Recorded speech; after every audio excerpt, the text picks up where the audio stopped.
Jadi saya memulai bisnis itu dari SMA. Oh. Di Jogja waktu itu. Itu mungkin karena kenapa atau lihat teman-teman kayaknya kayak gini ya, aku pengen coba gitu loh. Aslinya sebenarnya bukan. Untuk tambah-tambah uang bulanan aja.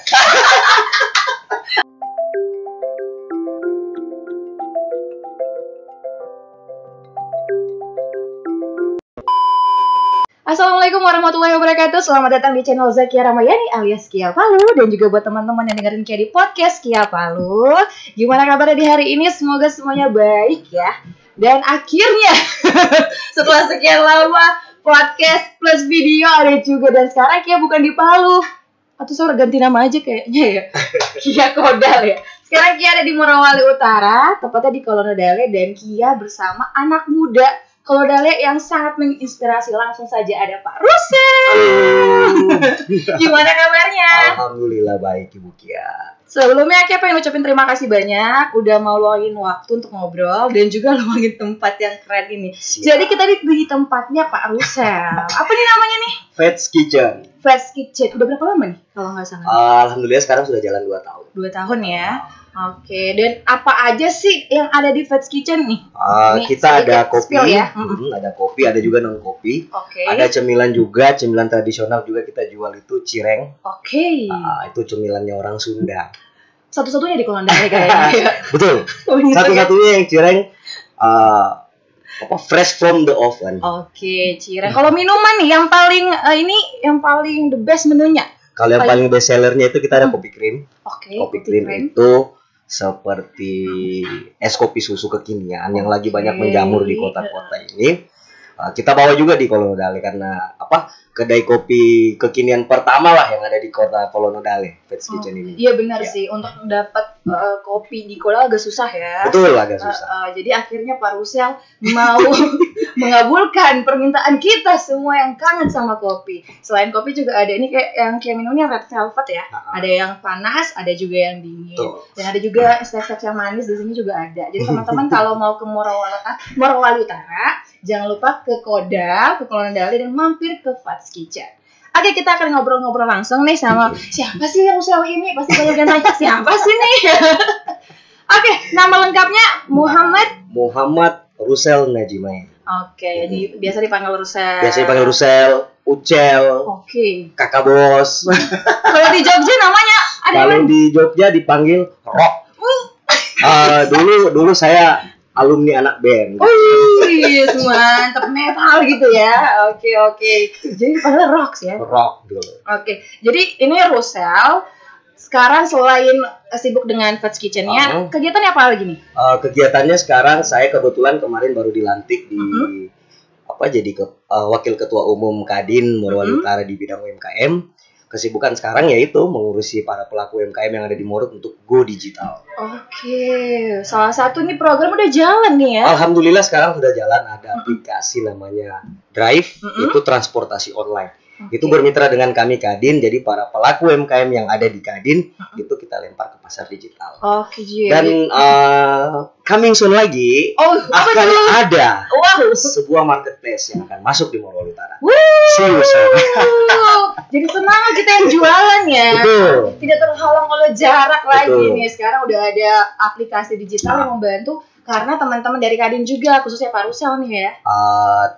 Semua teman-teman Kadin Morowali Utara. Ya. Oke. Wah, jadi penasaran nih kapan ya kira-kira akan muncul? Spill dong waktunya kapan?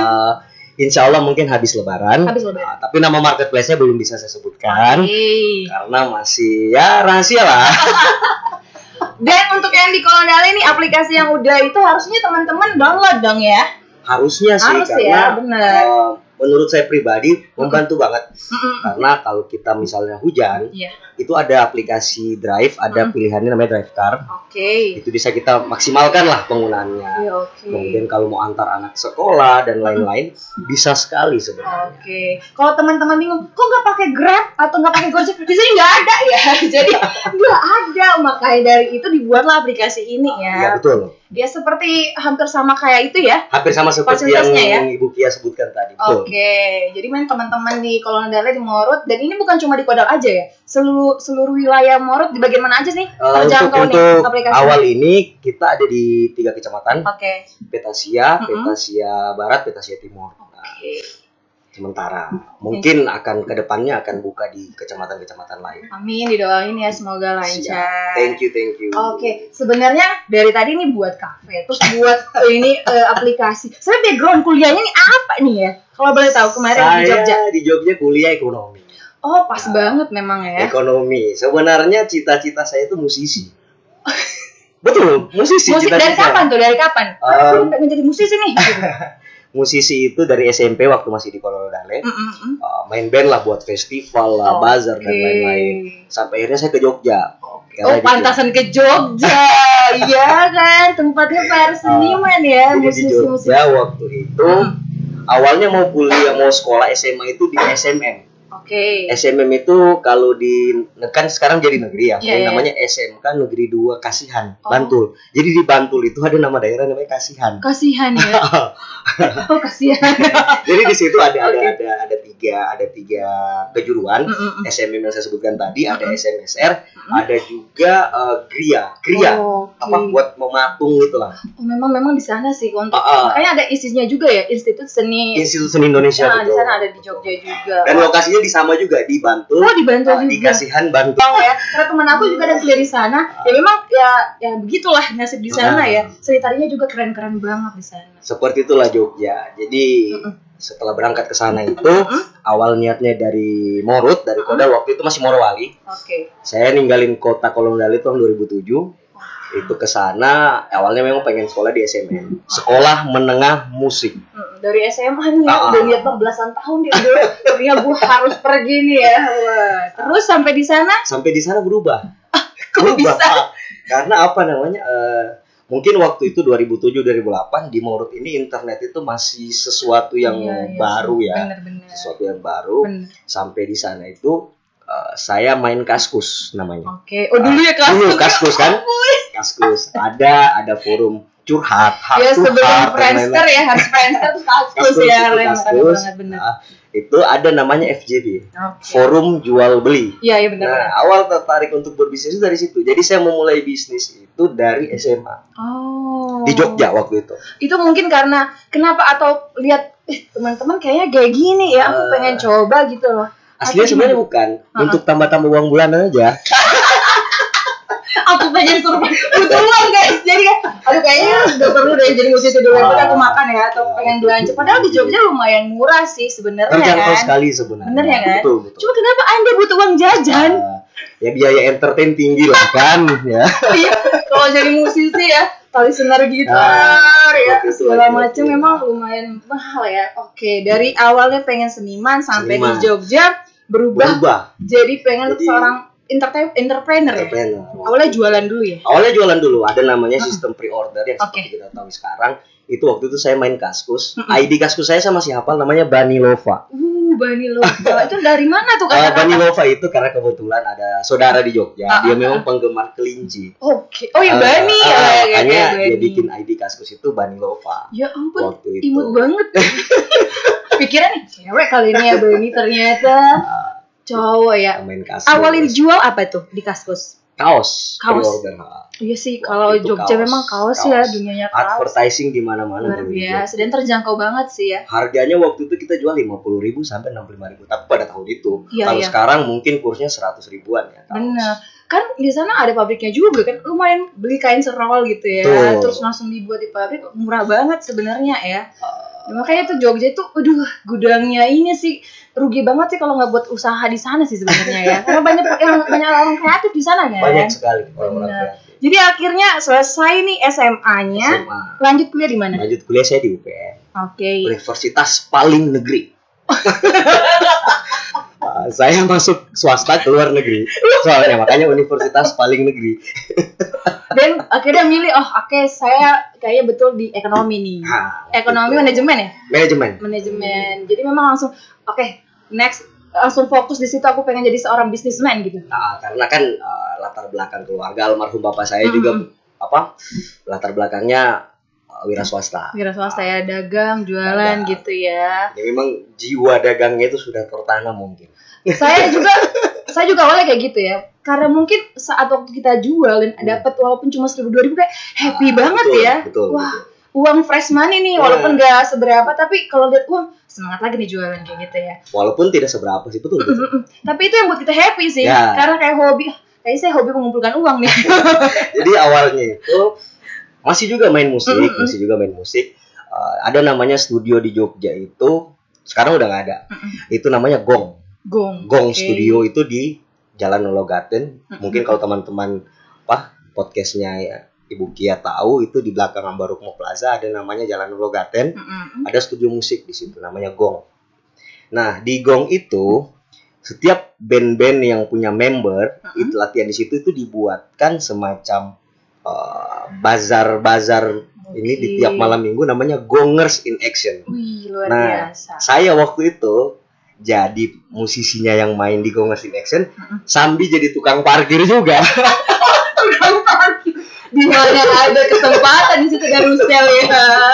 Wah, cuan banget ya Anda ya setiap malam minggu. Setiap malam minggu saya paling dapat 10.000, bagi-bagi sama teman-teman. Buat beli rokok lah.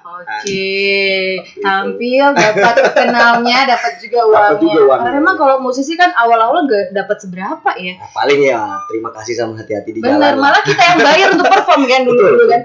Oke, kita performnya yang penting terlihat nih gitu. Yang penting tampil lah. Bener. Udah ada kepuasan batin sebenarnya. Cuma dalam hati gak dapat uang juga agak gimana ya? Belum, karena saya punya bisnis sampingan.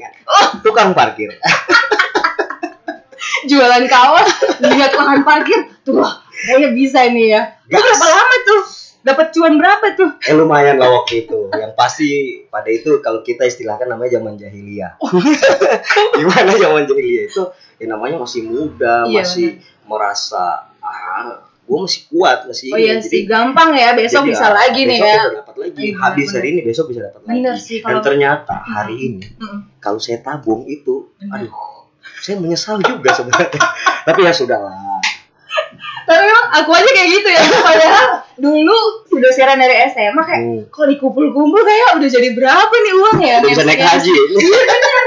Karena kan tapi ya namanya dulu kita kan pengen have fun gitu ya. Habis dapat pendapatan udah kita nongkrong di mana nih? Beliin apa nih? Achievement sih untuk kayak self reward gitu loh. Self reward, betul. Akhirnya pas mau nikah, ternyata uangku cuma segini ya. Jadi kalau bahasa orang Kodam, kalau saya tahu dulu.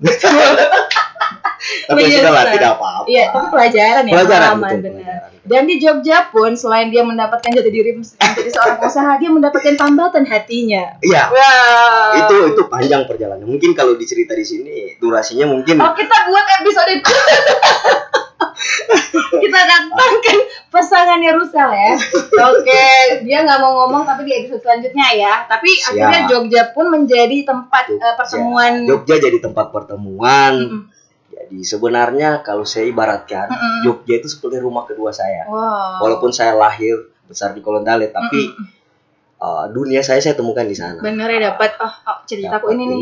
Ternyata si belahan jiwaku di sini nih. Jodohku di sana. Wow. Dan walaupun bukan orang sana sih aslinya ya. Perantau juga ya. Juga. Tapi bertemu di Jogja. Makanya waktu saya menikah di Jogja. Wow, karena tempat sakral nih. Kita harus nikah di sini nih ya. Harus nikah di sini. Oke, tunjukkan ke orang tua ini loh tempat kita dulu. Ini, di sini kita bertemu. Oke, dan sekarang udah berapa tahun nih ya? Udah nggak terasa ya? Nikah itu dari 2019 di bulan November tanggal 10, Hari Pahlawan. Wah iya, itu beberapa sebelum COVID ya Mbak. Nah itu makanya saya beruntung menikah sebelum COVID masih rame. Iya benar-benar. Wow, rame banget tuh bahasanya Rusel ya, rame banget. Kalau udah COVID udah nggak bisa tuh ya kita ya. Alhamdulillah waktu itu Ibu Gia juga datang kan ya. Alhamdulillah udah kenal Rusel, diundang. Kalau enggak cuma ngeliatin aja aku udah rame-rame ya. Gitu. Dan akhirnya abis nikah baru mulai kepikiran buat ini. Ini idenya siapa nih? Apakah sang istri atau gimana nih? Awalnya Fits itu sebelumnya kan kita sudah pernah buka di Jogja 2014 waktu itu. Awalnya berangkat dari gelisah sih sebenarnya. Karena di Kodal itu waktu itu belum ramai. Walaupun sudah ada di Tanggul Pelangi itu, walaupun mungkin belum terlalu ramai bagaimana. Karena memang saya sama istri itu pecinta kopi. Kopi lovers dan sampai-sampai teman-teman waktu kita nikah itu dikasih coffee maker.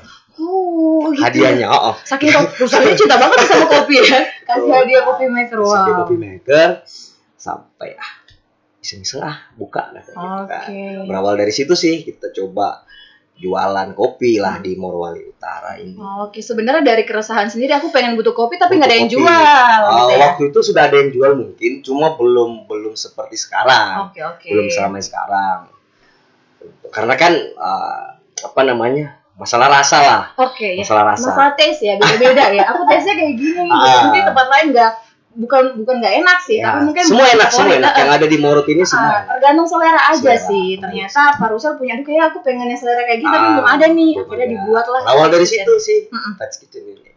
Oke. Alhamdulillah orang tua support, sampai memberikan space di toko, kasih space untuk kita jualan lah. Oke. Berarti benar-benar dari Jogja jualan kaosnya udah stop nih waktu nikah. Udah stop. Udah fokusnya kemana nih waktu itu? Apa fokus langsung aku nikah, aku pengen buat usaha gimana? Belum. Oke. Nyambi juga. Masih nyari-nyari ya gitu ya. Saya cari pasar gitu, cari market apa sih yang dibutuhin gitu. Apa yang cocok? Benar. Sebenarnya duplikasi. Apa yang saya lihat di tanah rantau, itu suatu saat saya harus bawa ke kampung halaman saya. Benar. Walaupun agak sulit ya. Karena memang kita harus beradaptasi, masyarakatnya mungkin merubah kebiasaan. Iya benar, karena mungkin kan beda lah ya tesnya orang di sini dengan yang di sana beda. Terus cara mungkin pembawaan jualannya juga kayak beda kayaknya ya. Jadi teman-teman kalau memang pengen jadi seorang entrepreneur, memang ya itu sih ujiannya ya. Berdarah-darah. Kalau punya ide berdarah-darah lagi. Punya ide pasti gila ya, nggak mungkin gitu, biasa kayak gitu ya. Nah ini pesan-pesannya nih buat teman-teman mungkin mahasiswa atau yang punya niat kayak aku pengen buat usaha juga nih kayak Karusel gitu. Apa yang aku harus lakukan, kondisi masih kayak gini gitu, belum ada apa-apa gitu, masih kuliah.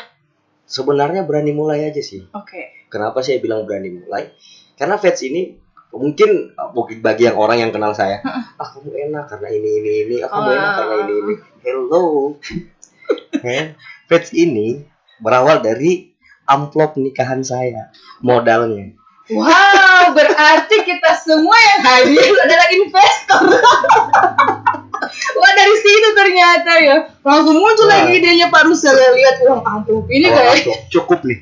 Cukup nggak cukup gas. Oke. Ya benar. Jadi biasanya yang dihadapi teman-teman itu apalagi yang masih kuliah atau yang masih disuplai sama orang tua. Benar. Itu biasanya di permodalan. Iya, modal gitu. Modal. Tapi sebenarnya itu salah kalau menurut saya. Karena hari ini banyak banget di luar sana itu yang menyediakan hibah. Benar. Dana modal berbentuk pinjaman mungkin ya. Tapi kan kalau kita tidak seperti itu, effort kita juga nggak ada dalam usaha. Benar sih. Sekarang gampang sih ya. Sebenarnya jualan tanpa modal pun bisa online kan sekarang bisa banyak. Bisa jadi reseller, bisa. Benar. Tinggal dropshipper juga nggak mesti nyetok barang juga kan gitu. Ya sekarang tinggal kamu mau atau enggak. Kemauan. Gitu ya? Betul, kemauan. Karena banyak juga teman-teman saya yang latar belakang keluarga mungkin lebih. Tapi memang benar-benar nggak mau. Atau memang nggak ada hatinya, nggak ada passionnya kayaknya di situ ya. Tidak ada niat. Oke. Atau memang nggak terlalu full, karena biasa bisnis itu kalau setengah-setengah hasilnya juga setengah-setengah ya. Bener ya? Harus total. Harus berdarah-darah kata Pak Rusel. Dan berdarah-darah terus. Karena setiap tahun akan ada ujiannya kayak COVID, ujiannya lagi. Nah, itulah pintar-pintarnya kita untuk kreasikan apa nih? Membaca pasar, membaca peluang. Bener. Karena usaha itu berawal dari masalah kalau menurut saya. Iya sih, memecahkan masalah ya. Berawal dari masalah, kemudian bagaimana caranya kita memecahkan masalah itu. Tapi jangan juga orang sini bilang jangan juga kayak jili-jili. Apa itu kayak jili-jili? Coba. Itu lihat si A jual ini ramai, jual si B ini. Latah ya. Iya. Benar. Dulu kan zaman wartel, semua buat wartel. Warnet. Buat warnet, warkop, buat warkop gitu. Wah semua ya. Bukan gak mau ada pesaing, tidak. Pesaing itu sebenarnya bagus kalau menurut saya. Lebih banyak pesaing lebih bagus karena kita bisa introspeksi produk-produk kita. Benar sih. Nah, gitu. Jadi kita tahu standar kita sekarang ada di mana, pesaing kita di mana. Jadi sebenarnya teman-teman kalau mau buka usaha yang sama itu nggak usah takut. Usaha bisa ditiru, rezeki yang tidak bisa ditiru. Betul. Kalau memang aku pengen buat kayak urusan buat aja kan nggak masalah. Rezeki kan Allah yang atur ya. Betul. Semua udah punya. Oke. Nextnya nih, kedepannya impiannya lagi untuk usahanya Bapak nih kira-kira apa lagi nih? Sekitar 5-10 tahun lagi. Yang pasti pesan almarhum bapak saya itu jadi bermanfaat. Jadi kalau ditanya 5-10 tahun ke depan, saya ingin lebih banyak berkarya untuk daerah saya, lebih banyak memberikan sesuatu yang baik lah, maksudnya dalam hal kemajuan apa-apa ini itu.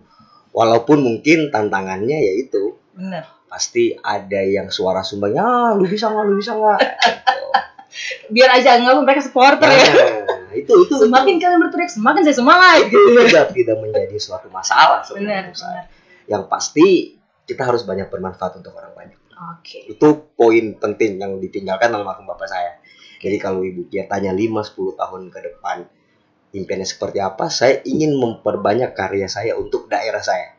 Jadi akan banyak menebar manfaat baru ya. Yang penting bisa bantu orang. Kita bantu orang itu kita senang. Benar. Tidak selamanya kita kasih uang dia senang, belum tentu. Belum benar. Biasanya dia cerita kita. Kita kasih uang. Kita kasih uang. Ada maunya. Ternyata memang ya biasa kita tidak ke situ ya. Tiba-tiba ada aja kenapa bisa ke situ ya. Benar. Makanya saya bilang jadi lebih banyak untuk bermanfaat bagi orang banyak. Itu sesuatu yang baik karena satu saat kita dipanggil sama Yang Maha Kuasa, karya kita tetap tinggal. Benar. Nah, manfaat yang sudah kita tabur itu akan ada dikenang. Wih, Anu dulu dia bikin begini ya. Seperti itulah kira-kira. Jadi amal juga kita ya. Betul, jadi kita amal ya nanti ya.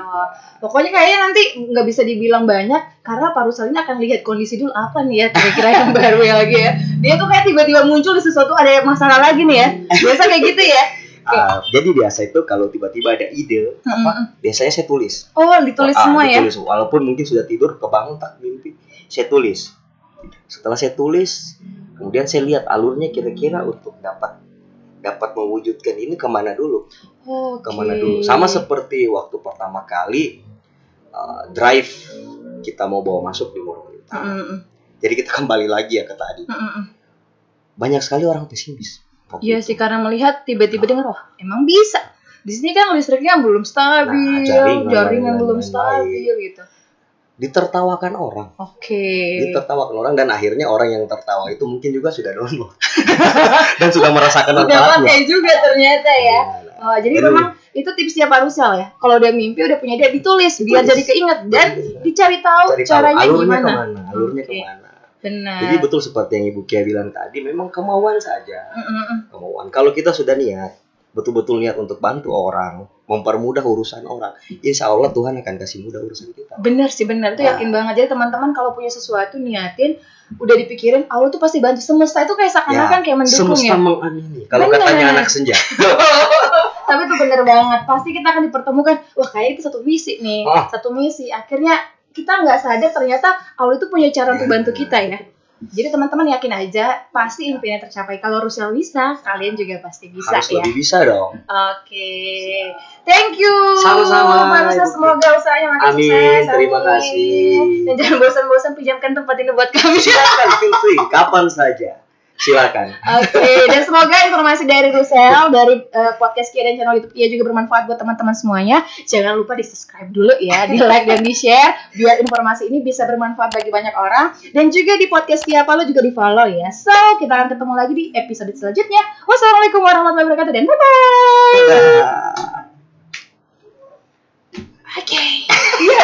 bye.